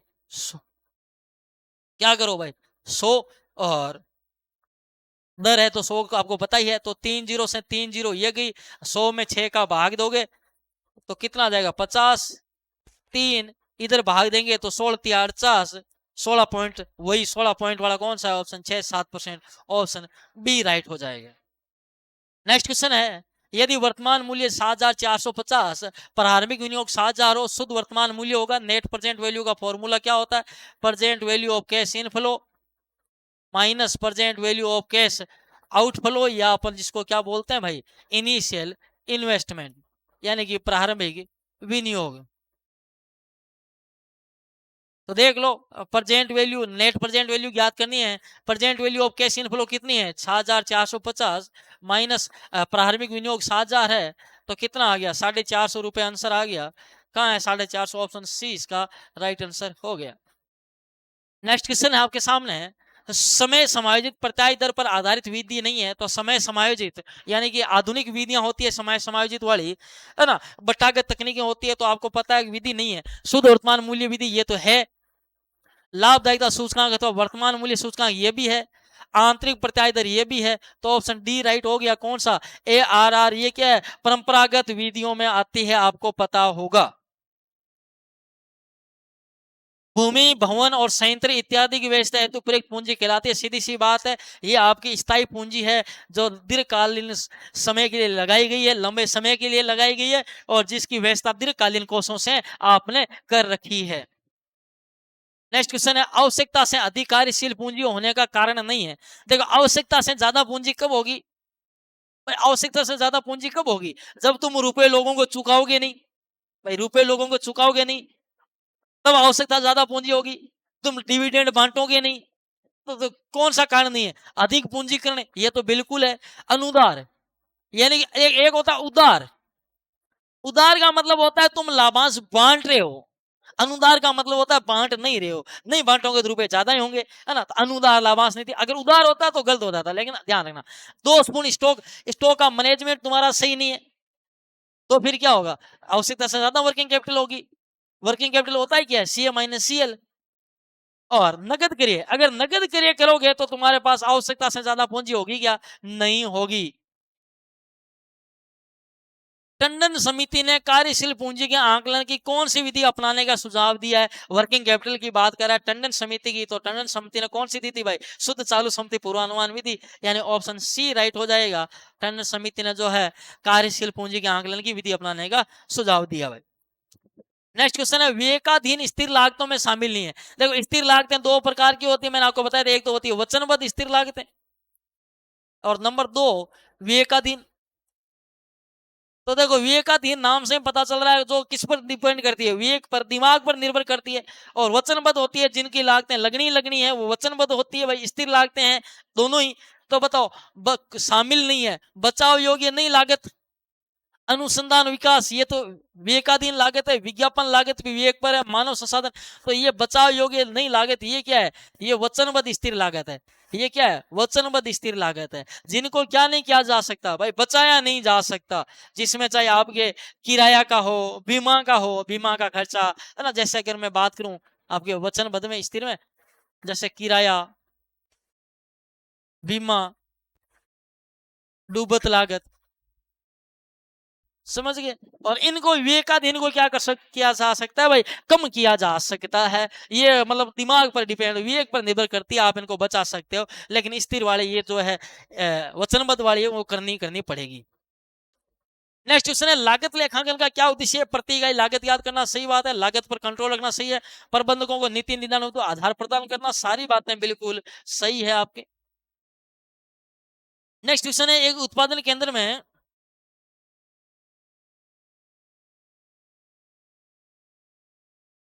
क्वेश्चन क्या कह रहा है, एक उत्पादन केंद्र में एक इकाई के निर्माण हेतु निर्धारित समय 20 घंटे है, एक श्रमिक द्वारा 16 घंटे में काम पूर्ण कर लिया गया।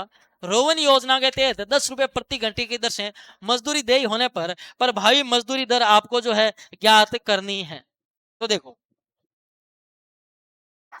इसमें क्या है कि मैंने आपको क्लास में कराए थे, हाल से की बात की थी, रोवन की बात की थी, है ना। तो हाल से और रोवन प्लान है जो यहाँ से कई बार जो से एक बार 2011 में प्रश्न पूछ लिया गया था। तो आपको क्या रखना है, ध्यान में रखना है इनको, हाल से और रोहन को। कि देखो मैं बताऊं आपको, मैं कंपैरिजन करके चलता हूं, ये तो रोहन का पूछ रहा, मैं हाल से और रोहन दोनों का ही करवा देता हूं। देखो देखिए आपको क्या कह रहा है कि यहाँ मैं लिख देता हूं, जो स्टैंडर्ड टाइम कितना है, यानी कि निर्धारित समय कितना है, 20 घंटे में काम करना है तुमको। लेकिन एक्चुअल टाइम लिया कितना इस बंदे ने, एक्चुअल टाइम लिया 16 घंटे, और इसने टाइम बचा कितना लिया, कुल मिला के इसने 4 घंटे बचा लिए भाई। और वेजेज रेट क्या है, 10 रुपए। अब मेरे को बताओ इसको कितने रुपए मिलेंगे। तो आप बोलोगे गुरुजी इसने काम कितने घंटे किया, भाई इसकी वेजेज कितनी बन गई, बेसिक वेजेज कितनी बन गई, बेसिक वेज कितनी बन गई। आप बोलोगे गुरुजी 16 घंटे इसने काम किया, 10 रुपए के हिसाब से 160 रुपए बन गई। एलसीएम में भी वही बात है, बेसिक वेजेज तो इतनी बनेगी क्योंकि इसने काम कितना किया है, वही 16 × 10 बराबर 160 रुपए। अब आगे बात करते हैं आपके जो बोनस की बात करें, किसकी बात करें, बोनस की। यहां पर बोनस कितना देता है हाल से, और बात करें रोवन बोनस कितना देता है। तो हाल से तो जो बोनस देता है वो देता है बचाए गए टाइम का 50% हाल से। तो भाई सेव टाइम कितना है, सेव टाइम आपका है 4 घंटे, और 4 घंटे का 10 रुपए के हिसाब से आपको रुपए कितने मिलते हैं, 40 रुपए का 50% बोनस। यानी कि हाल से क्या कहता है कि बचाए गए समय का 50% बोनस देना है। ये कौन कहता है, हाल से कहता है। तो भाई आप क्या करोगे, कितना हो गया, 40 का 50% आप बोलोगे 20 रुपए। तो यानी कि बोनस कितना हो गया, 20 रुपए। जबकि बात करें रोवन की, वो क्या कहता है, रोवन कहता है कि भाई आपने एक्चुअल टाइम कितना लिया बट्टा आपका स्टैंडर्ड टाइम कितना था, गुणा आपने टाइम बचाया कितना, गुणा आपका जो है WR कितनी है। तो भाई आप देखोगे एक्चुअल टाइम कितना लिया, 16 घंटे, टोटल टाइम था 20 घंटे, गुना सेव टाइम 4 घंटे, गुना WR कितनी है, 10 रुपए। ये बात कौन कहता है, रोवन कहता है। तो 10 दूनी 20, 2 दूनी 4, 16 दूना 32। यानी कि यहाँ पर जो बोनस है, रोवन में बोनस कितना मिलेगा, 32 रुपए मिलेगा। तो टोटल मजदूरी कितनी मिलेगी, यहाँ आप देखोगे कुल मजदूरी हो रही है 160 प्लस 20 180 रुपए हाल से में, और रोमन दे रहा है 160 प्लस 32 192 रुपए। अब आपको पूछा है पर भाई मजदूरी दर, तो इसको इफेक्टिव रेट की बात करें 180 रुपए कितने घंटे काम करने के मिले हैं? 16 घंटे। इसको कितने घंटे काम करने के 192 रुपए मिले हैं? आप बोलोगे गुरुजी 16 घंटे। तो देख लो 16 एकम काट देते हैं, कितना हो जाएगा? 2 से काटें 8, 90, और भाग देंगे तो कितनी बार जाएगा? 8 एकम 8 बचा 10, 8 एकम 8 बचा 2, 20, 8 दूनी 16 बचे 4, 8 5 40, यानी 11 रुपए 25 पैसे प्रति घंटे इसकी मजदूरी दर पड़ी है। इधर बात करें तो 16 से कट रहा है, 16 एकम 16 बचे 3, 16 दूना 32, 12 रुपए प्रति घंटे के हिसाब से पड़ रही है। तो आपको किससे पूछा है? रोवन से पूछा है क्या? रोवन योजना के तहत, तो ऑप्शन ए राइट हो जाएगा। 12 रुपए भाई आपका जो है आंसर आ जाएगा। और अगर हाल से का कहता तो 11.25। नेक्स्ट क्वेश्चन है, वेड वर्गीकरण के तहत यह भी स्टॉक नियंत्रण में है। जिन पुर्जों के बिना उत्पादन तो संभव है परंतु उत्पादन क्षमता काफी प्रभावित होती है, किस वर्ग में शामिल किया जाएगा? वेड वर्गीकरण आपको पता है कि विटाल, है ना, एसेंशियल और डिजायरेबल, ये आपको पता है। तो विटल में वो चीजें शामिल की जाती है जिनके बिना उत्पादन संभव नहीं है, जो अति आवश्यक है, जिनके बिना उत्पादन संभव नहीं। जैसे अगर मैं बात करूं, आप टेलर हैं, सिलाई का काम कर रहे हैं, तो आपकी मशीन है, जैसे मशीन की सुई वो वी में आ जाएगी, है ना, जिनके बिना काम किया नहीं जा सकता। इसके अलावा एसेंशियल, यानी कि जिनके बिना काम तो किया जा सकता है पर उत्पादन क्षमता प्रभावित होती है। जैसे मशीन का तेल है, अब मशीन है ना, नहीं तो क्या चलेगी भाई? जैसे तुम साइकिल चलाते हो, है ना, अगर तुम्हारी साइकिल है और मैं बोलूं कि तुम्हारी साइकिल के अंदर, ये बताओ कि अगर तुम्हारी साइकिल है उसमें जो आपका पेडल ही नहीं है या साइकिल में चेन ही नहीं है, तो साइकिल चलेगी क्या? तो चेन वी वर्गीकरण में है, बहुत आवश्यक है। साइकिल चलाने के लिए साइकिल की चेन होना जरूरी है।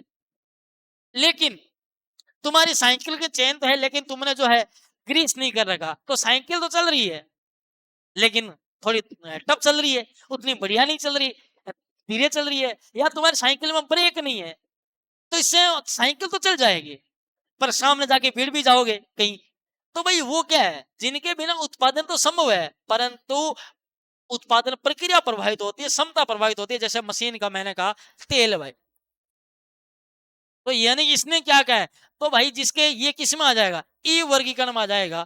ऑप्शन बी आपका क्या हो जाएगा भाई? राइट हो जाएगा। और डिजायरेबल, कि जिनके बिना देखो ना तो आपका उत्पादन क्षमता प्रभावित हो रही है और ना ही आपका उत्पादन रुक रहा है, परंतु लंबे समय तक आप उसको चलाओ, इसके लिए जरूरी होता है। जैसे कि आपके मान लो संगठन में सुरक्षात्मक उपकरण हो, जैसे मान लो मशीन का सुरक्षा कवर हो, और मशीन का सुरक्षा कवर हो, जैसे तुम फोन लाते हो भाई, तुम मोबाइल आते हो, मोबाइल आते ग्लास वगैरह लगाते हो, ये क्या है? ये किस में आएंगे? डिजायरेबल में आएंगे। ऐसा थोड़ी है कि अगर तुम मोबाइल और ग्लास नहीं लगाओगे तो मोबाइल चलेगा नहीं, बात नहीं होगी भाई, होगी ना। जबकि मोबाइल के अंदर सिम का होना सीधा कॉल के लिए वो जरूरी है, वो फिर वी में आ जाएगा। समझ गए बात को? तो आपको पता होना चाहिए कि वीईटी में क्या आता है। चलिए भाई आगे बात करते हैं। कारखाना उपरिव्यय किसमें शामिल नहीं किया जाता है? या कारखाना उपरिव्यय में किसे शामिल नहीं किया जाता है? यानी कि फैक्ट्री ओवरहेड की बात कर रहा है, किसे शामिल नहीं करते हैं? तो आपको पता है फैक्ट्री से रिलेटेड जो खर्चे हैं होते हैं वो किस में आएंगे? फैक्ट्री ओवरहेड में ही आएंगे भाई, और किस में आएंगे? और फैक्ट्री के अलावा वो फैक्ट्री में, जैसे बात करें फोरमैन का वेतन, तो चौकीदार वगैरह फोरमैन फैक्ट्री से रिलेटेड आ जाएगा। कारखाने का बीमा फैक्ट्री में आएगा। गोदाम के कर्मचारियों का वेतन ये फैक्ट्री में नहीं आएगा, ये किस में आ जाएगा? गोदाम में क्या रख रखा है? बना बनाया माल रख रखा है तुमने, ये किससे रिलेटेड है? सेलिंग एंड डिस्ट्रीब्यूशन ओवरहेड से रिलेटेड है, ये वहां जाएगा। और श्रमिकों के बेकार समय की लागत, ये भी आपके जो है आपके फैक्ट्री ओवरहेड में आ जाएगी। नेक्स्ट क्वेश्चन है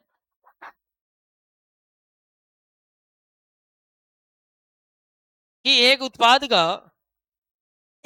का विक्रय मूल्य 25,000 है, विक्रय और वितरण उपरिव्यय 4,000 है और लाभ लागत का 25% है। उत्पादन लागत ज्ञात करनी है। ठीक है भाई, वो फॉर्मूला अपना क्या है, आरपीएफ एएफ सीएसटी, यही फॉर्मूला है अपना, तो फिक्स है। Raw material consume, prime cost, factory cost, actual factory cost, cost of production, selling cost, total cost. भाई ये मैंने तुमको ट्रिक बता रखी है आपको पहले से ही।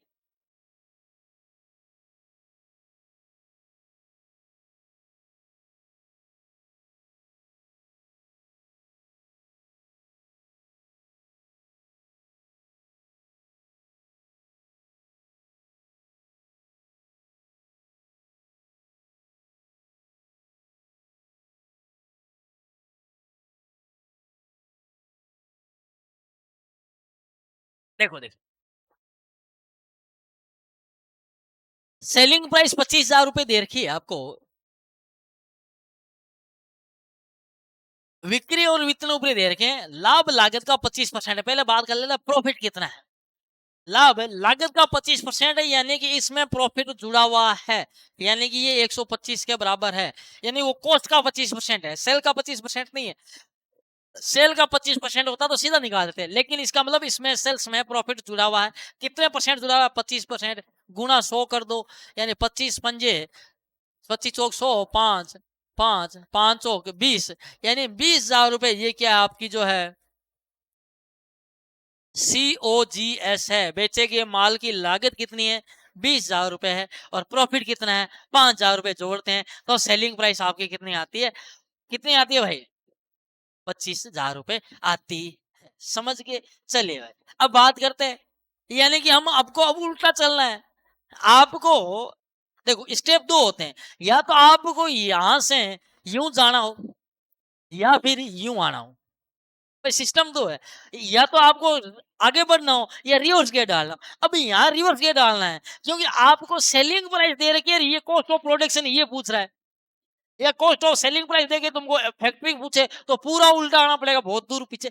अगर फैक्ट्री देके एक्चुअल फैक्ट्री या कॉस्ट तो आपको सीधा चलना है भाई। समझ गए। तो अब देखो यहाँ हमें दे रखा है सेलिंग प्राइस, कितना दे रखा है, 25,000। हमें प्रॉफिट पता है, लेस प्रॉफिट कर दो, कितना कर दो, 5,000। तो हमारे पास क्या आ गया, 20,000। ये 20,000 क्या है, COGS है, बेचे गए माल की लागत आ गई भाई। यहाँ रिवर्स आ गया ना, नहीं तो क्या करते, बेचे गए माल की लागत में प्रॉफिट जोड़ते तो क्या आता, सेलिंग प्राइस आता। अब हम क्या आ गए, सेलिंग प्राइस में प्रॉफिट करा दिया, COGS पे आ गए भाई। अब COGS में क्या घटा दो, आपको पता है कि कॉस्ट ऑफ प्रोडक्शन क्या होता है, कि जब अपन एक्चुअल फैक्ट्री कॉस्ट में क्या जोड़ दें भाई, सेलिंग और डिस्ट्रीब्यूशन जोड़ दें तो क्या आ जाता है, कॉस्ट ऑफ प्रोडक्शन आ जाता है। अब आप सीओजी इसमें क्या कर दो, घटा दो। क्या घटा दो, सेलिंग एंड डिस्ट्रीब्यूशन ओवरहेड कितना देर का है, लेस कर दो। सेलिंग एंड डिस्ट्रीब्यूशन ओवरहेड कितना देर का है भाई, 4,000 रुपए, ये कर दो लेस। तो भाई तुम्हारे पास कितना आ गया, 16,000 रुपए। ये क्या आ गई भाई, कॉस्ट ऑफ प्रोडक्शन आ गई भाई, 16,000। तो भाई 16,000 का है, ऑप्शन बी आपका क्या हो जाएगा, राइट आंसर हो जाएगा। यानी कि बेचे गए उत्पादन किए गए माल की लागत 16,000 होगी। अब इसको अगर सीधा चलते तो क्या करते, इस 16,000 में सेलिंग और डिस्ट्रीब्यूशन ओवरहेड जोड़ते तो 4,000, तो 20,000 आ जाता आपका, क्या आ जाता भाई, आपका कॉस्ट ऑफ गुड्स सोल्ड आ जाता। यानी कि आपकी जो है सेलिंग कॉस्ट आ जाती। चलें आगे।